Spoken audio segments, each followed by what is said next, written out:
কাশির ওষুধ খাচ্ছেন 2 সপ্তাহ ধরে, কিন্তু এখনো কাশি ভালো হচ্ছে না। এখন কি আর অপেক্ষা করা ঠিক হবে? না, একদমই ঠিক হবে না। আপনার উচিত এখনই একজন বিশেষজ্ঞ চিকিৎসকের পরামর্শ নেওয়া, কারণ এক্ষেত্রে শুধু কাশির সিরাপ খেয়ে এই রোগটি ভালো হবে না। সেক্ষেত্রে সঠিক রোগ নির্ণয় করা খুবই জরুরি। আসসালামু আলাইকুম, আমি ডাক্তার নওরোজ আহমেদ রায়হান, বক্ষবিধি এবং মেডিসিন বিশেষজ্ঞ হিসেবে আপনাদের সেবায় নিয়োজিত।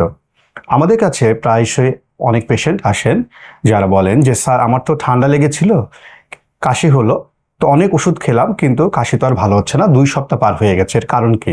এর কারণ আসলে বিভিন্ন কারণেই হতে পারে। কাশির আসলে অনেকগুলো কারণ আছে, তবে সব কাশি 2 সপ্তাহ বেশি হলে যে মারাত্মক বিপজ্জনক তা কিন্তু নয়।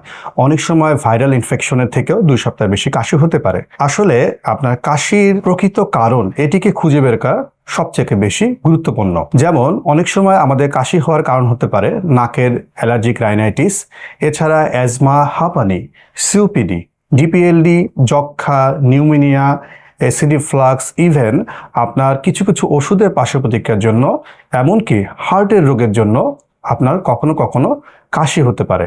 তো আপনি যখন চিকিৎসকের কাছে যাবেন, সে আপনাকে কিছু প্রশ্ন করবে, কিছু আপনার শারীরিক পরীক্ষা করবে এবং কিছু এক্স-রে বা রক্ত পরীক্ষার মাধ্যমে তিনি সঠিক রোগটি নির্ণয়ের মাধ্যমে চিকিৎসাটি শুরু করবেন। আপনাকে আমি বলে দিচ্ছি কয়েকটা টিপস যে কখন অবশ্যই আপনি চিকিৎসকের পরামর্শ নেবেন।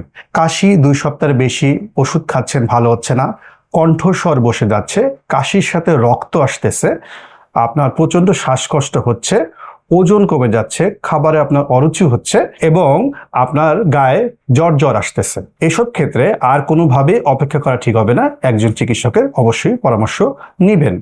দর্শক, আপনার এবং আপনার পরিবারে কারো যদি 2 সপ্তাহের অধিক কাশি থেকে থাকে, তাহলে আমাদের কমেন্ট বক্সে জানিয়ে দিন এবং সাথে অন্যান্য বিপজ্জনক কোনো লক্ষণ আছে কিনা সেটিও জানিয়ে দিন। নিয়মিত সহজভাবে স্বাস্থ্য বিষয়ক পরামর্শ পেতে আমাদের এই পেজকে ফলো দিয়ে রাখতে পারেন।